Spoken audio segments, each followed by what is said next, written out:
Hackear o tempo significa, entre outras coisas, você conseguir usar pequenas estratégias que vão enganar o sistema, que vão fazer com que você produza mais com muito menos esforço. Eu tenho 9 tópicos aqui, eu vou passar pelos 9 pontos. Vocês vão perceber que isso vai te ajudar em relação à sua vida profissional, em relação à sua vida pessoal. São coisas absolutamente simples. E você vai perceber o que eu quero que vocês percebam e vocês talvez não estejam percebendo, que é como que eu posso fazer para conseguir ter mais resultado trabalhando menos. Primeiro ponto, a mentalidade que você precisa ter é entender que o recurso mais escasso que existe no mundo chama tempo. Eu tô falando de que tempo? Do seu tempo, do tempo da tua vida. Esse é o recurso mais escasso. Só que vocês valorizam mais, talvez, uma roupa que você comprou, uma roupazinha melhor, uma roupinha de marca. Talvez você valoriza mais o seu carro, talvez você valoriza mais outras coisas do que, de fato, o que é verdadeiramente mais importante. E o que é verdadeiramente mais importante? O seu tempo. Esse é o recurso mais importante.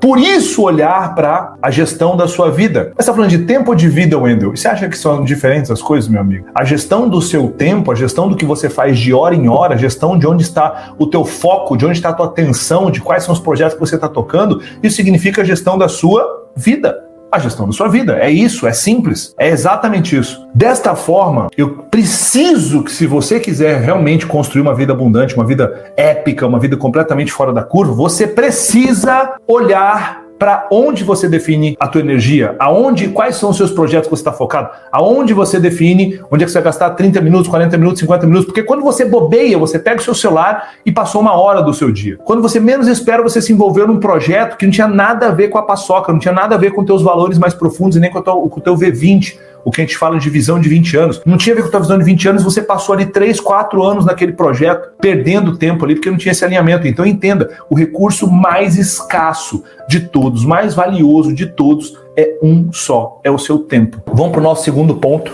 porque esse já começa a ser um hack de fato. Esse aqui é como se fosse um ajuste do sistema, tá bom? Esse aqui é o primeiro hack. Eu chamo de crossover de papéis. Mano, o que é isso? Crossover é quando você consegue cruzar as coisas, tá?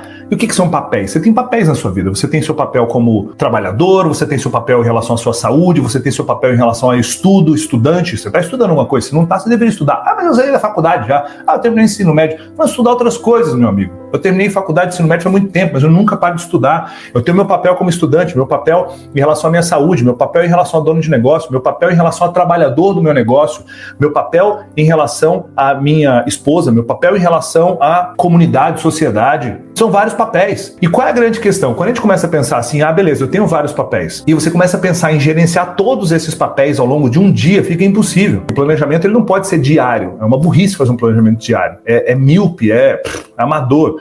O planejamento ele tem que ser no mínimo semanal. E é um planejamento semanal que você consegue olhar para todos os seus papéis e definir tempo, alocar tempo para todos os seus papéis. E aí, quando você olha para os seus papéis, você pode fazer o crossover. E o que significa o crossover? É você buscar alimentar 2 ou 3 papéis ao mesmo tempo, com eficácia. Wendel, me dá um exemplo disso. Você está precisando passar tempo com a tua esposa, tempo com teus filhos, e você precisa fazer atividade física. Vai fazer atividade física todo mundo junto. Talvez você vai no parque com seu filho e com a sua esposa, e você faz uma brincadeira, que você deixa o seu filhinho pequenininho ali, você dá um tiro de 100 metros e você volta, e aí você faz uma cosquinha no seu filho, e aí você dá um tiro e volta, e aí você dá um beijo na sua esposa, vocês passam um tempo junto, você vai tomar uma água de coco depois com a tua família. Pronto. Naquela tarde, durante 2 horas, você não fez exercício 2 horas. Isso é outra coisa que as pessoas não conseguem entender. A pessoa bota na agenda lá, mas atividade física é só 1 hora do meu dia. Não é 1 hora, porque você tem que gastar o tempo, investir o tempo. Em relação a comer o seu pré-treino, se vestir, se deslocar, tudo isso é o antes. Existe atividade física, existe o deslocamento de volta. Então a atividade física de 40 minutos, dependendo, ela vai tomar 1h30 do teu dia, quiçá 2 horas. Eu tô te dizendo isso o quê? Pra te aterrorizar? Não, que é pra te dar clareza de que o seu tempo é finito, Katsu, o seu tempo é finito. Então, se você, por exemplo, não define, não diagrama, não mensura quanto tempo você demora para deslocar para um lugar, fazer aquela atividade e deslocar de volta, você vai ter uma ilusão de que o tempo que você vai usar para aquilo é só o tempo da atividade em si, mas tem preparação, deslocamento e retorno. Aí você bota 6 atividades no seu dia, todas elas têm deslocamento e retorno, pronto. Você entende? Terceiro ponto importante aqui, você precisa delegar atividades. Se você for a pessoa que é centralizadora, você não vai conseguir driblar o tempo, porque a sua capacidade de execução ela é limitada, você é limitado, eu sou limitado. Pessoas que produzem muito mais, eu não estou dizendo trabalhar muito mais, produzir é criar sistemas que entregam resultado. Produzir não é ficar lá um tempão, de 8 às 18, ou então vai, eu estou indo até 9 da noite, 10 da noite, trabalhando, estou fodido, não, você não está sendo produtivo, você está sendo ineficaz. Você não sabe como fazer a parada acontecer. Mas é que só tem jeito se for assim. Aqui falou, se você não sabe, eu entendo. Tem um monte de coisa que eu não sei fazer também. Mas eu não vou sair por aí falando que é impossível. Impossível que não sabe, que não tem um conhecimento. Se você sabe que tem um conhecimento, dá para fazer. Se você não delega, você fica limitado à sua capacidade de execução. E a minha capacidade de execução e a sua são pequenas. E a gente só tem determinadas horas por dia. Então você não consegue, por exemplo, produzir, um exemplo, 100 horas por dia. Só como é que é possível produzir 100 horas por dia delegando? Você produz 6 horas por dia, 7 horas por dia. A outra pessoa que você delegou, ela entrega mais 3 horas de produtividade, outra pessoa entrega mais 5, outra pessoa... E quando você vê, o seu dia... Os seus projetos estão sendo desenvolvidos a 200 horas por dia. 1000 horas por dia de avanço. Você entende essa mecânica, essa matemática? Ou seja, é muito burro. Eu estou falando com você que talvez é dono de negócio, eu tô falando com você que quer montar um negócio, tô falando com você que tem possibilidade de delegar coisas, inclusive da tua casa, da tua família, coisas que você pode parar para delegar, lavar carro, arrumar a casa, seja lá o que for. É muito burro e muito caro não delegar. Me escuta, é muito burro e muito caro não delegar, meu Deus! Porque aí você consegue ter mais tempo para aquilo que verdadeiramente é mais importante. Então esse é um hack importantíssimo que vocês têm que colocar para rodar. Quarto ponto, escutar áudios enquanto faz outras atividades. Um ponto importante para pessoas que são de performance elevada, é que essas pessoas elas precisam estar o tempo todo nutrindo as suas mentes, nutrindo com ideias, insights, coisas de qualidade. Se você deixa sua mente se poluir, somente por bobeiras que você fica consumindo, a sua mente ela atrofia, como um músculo que atrofia. Então se eu quero ver minhas costas aumentando, eu tenho que fazer minha puxada e minha remada com cada vez mais carga. Eu tenho que fazer, se eu quero ver meu bíceps aumentando, eu tenho que fazer cada vez mais peso, com repetições, cada vez mais consciente. Ou seja, eu tenho que ter estímulos acontecendo o tempo todo. E áudios possibilitam isso. Wendel, como? Você está na esteira, vai fazer seu cardio. Eu vou lá e tenho 50 minutos de treino de musculação e faço mais 25 a 30 minutos de cardio. 25 a 30 minutos, bum, áudio. E aí eu coloco esse áudio ali em 1.5x, não coloco em 2, senão eu não consigo prestar tanta atenção. E aí eu consumo um conteúdo, muitas vezes de 40 minutos em 30 minutos na bicicleta ali, e é um negócio incrível. Então escutem áudios enquanto vocês fazem outras coisas. Que tipo de áudio, Wendel? Podcast, por exemplo. Tem tanto podcast bom por aí, ou o que eu costumo fazer demais é pegar treinamentos em áudio e ouvir. Que eu tô ali, vem um insight, vem uma ideia, vem um ensinamento, E muitas vezes no áudio de 1 hora eu aprendo pra caramba. Um áudio de 1 hora eu vou lá, escuto ele em 35 minutos, 40 minutos, um monte de insight, um monte de ideia, e aí todo dia você mata um áudio. Quinto ponto, evitar ao máximo reuniões. Eu adoro alinhamento, mas eu odeio reuniões. O que isso significa? Um hack de produtividade para você dominar o tempo é você evitar reuniões, porque reuniões, elas... Normalmente na reunião quem fala é quem tem mais poder, quem fala mais tempo é quem tem uma autoridade maior, ou uma patente maior, ou um cargo maior na empresa. E aí muitas vezes você está numa reunião durante 40 minutos, 1 hora, você nem deveria estar naquela reunião. Então um ponto importante é você sempre propor o seguinte: vamos aqui evitar ao máximo reuniões na empresa. Vamos aqui criar grupos de WhatsApp provisórios enquanto a gente resolve determinado problema. Então como é que eu costumo fazer? Existe um problema acontecendo. Eu crio um grupo de WhatsApp provisório, coloco os envolvidos no problema, já aviso que aquilo ali vai ser um grupo provisório, e aí a gente discute durante um tempo, muito objetivo, dizendo quem vai fazer o quê, como vai fazer o quê, quando, e aí talvez depois de 1 hora ou 2, 3 dias, aquele grupo ele já é deletado, e não precisou se fazer uma reunião. Então esse é um outro hack que eu acho extremamente interessante. Sexto ponto, tá? Interdependência versus dependência das atividades. Eu sou o cara da interdependência, eu não sou o cara da dependência das ações, das atividades. Olha o que você está dizendo. Muitas pessoas têm um pensamento sequencial e não um pensamento concomitante. O que isso significa? Imagina só o seguinte: eu vou construir uma ponte. E uma pessoa que vai construir uma ponte precisa ter uma obra, precisa ter um pensamento interdependente, não dependente. Um pensamento que ele é concomitante e não sequenciado. Como assim, Wendel?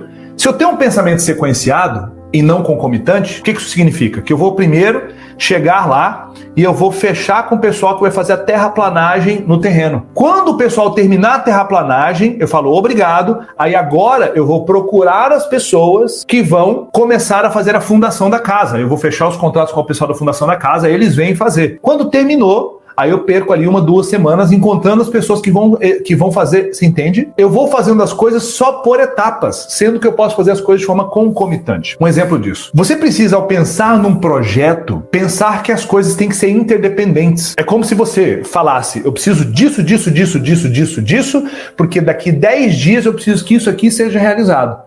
Então eu preciso que você comece a produzir isso agora. Eu preciso que você comece a produzir isso agora. Você isso, porque lá na frente todas essas peças vão se encaixar.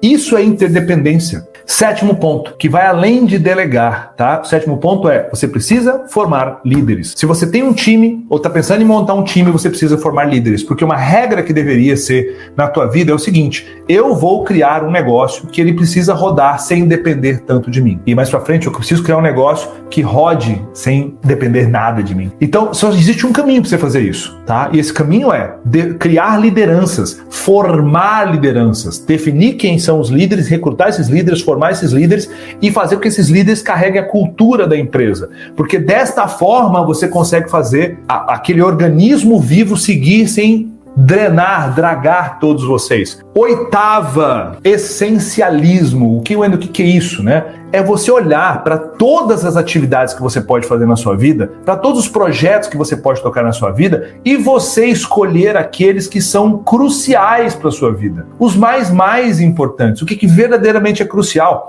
E sabe um exercício importante para você poder fazer? Ele é muito simples. Você faz o seguinte, você pega, por exemplo, ali os seus 20 desejos na vida, 20 coisas que você quer conquistar, ou então 20 metas que você quer atingir. Você pode colocar, por exemplo, ali as rotinas que você... tudo que você quer realizar e fazer. O que o essencialismo faz? Ele diz o seguinte, beleza, você tem 10, você tem 20. Vamos pegar que você tem 20 atividades que você quer atingir. O que você vai fazer? Você vai escrever em 20 papeizinhos e aí você vai olhar para aqueles 20 e falar, ok, eu só posso agora escolher 10. Você vai olhar para aqueles e vai comparar um com o outro, o que é mais valoroso, o que faz mais sentido. Você vai separar esses 10 do lado. E esses 10 ficam para depois. Bota numa caixinha, joga fora, não sei.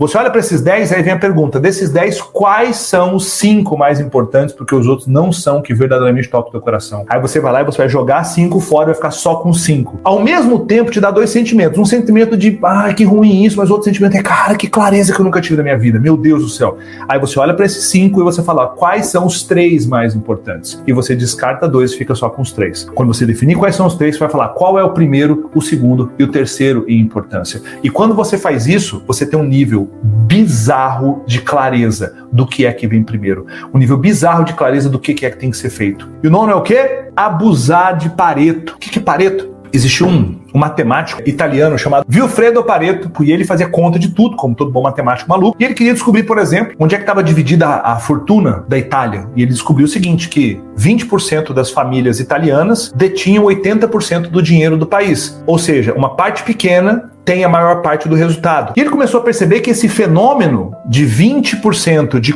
ações e 80% do resultado, 20% de pessoas, 80% do resultado, se duplicava em muitos outros aspectos. Deu-se o nome de Pareto, princípio de Pareto, que é o princípio onde você foca a sua energia em poucas coisas, 20% das atividades, que vão ser responsáveis por 80% do resultado. Gente, isso muda completamente o teu negócio. Quando você foca em poucas ações, poucos clientes, poucos produtos, que são os produtos responsáveis pela maior parte do faturamento. E aí, eu aplico isso dentro do meu negócio, você precisa aplicar isso dentro do que você faz hoje aí, porque isso é diferente do essencialismo. Essencialismo é o que eu verdadeiramente quero. Pareto é focar em atividades ou fatias de cliente ou fatias de mercado que vão me gerar muito mais resultado, muito mais posicionamento, muito mais entrega. E aí talvez você está ali com 18 produtos no portfólio e quando você olha para os 18 produtos, você não consegue perceber que daqueles 18, são só 3 que fazem 80% do faturamento da tua empresa. Aí pergunta o que eu faço, por que você não foca só nesses 3 e deleta os outros produtos? Por que você não faz isso?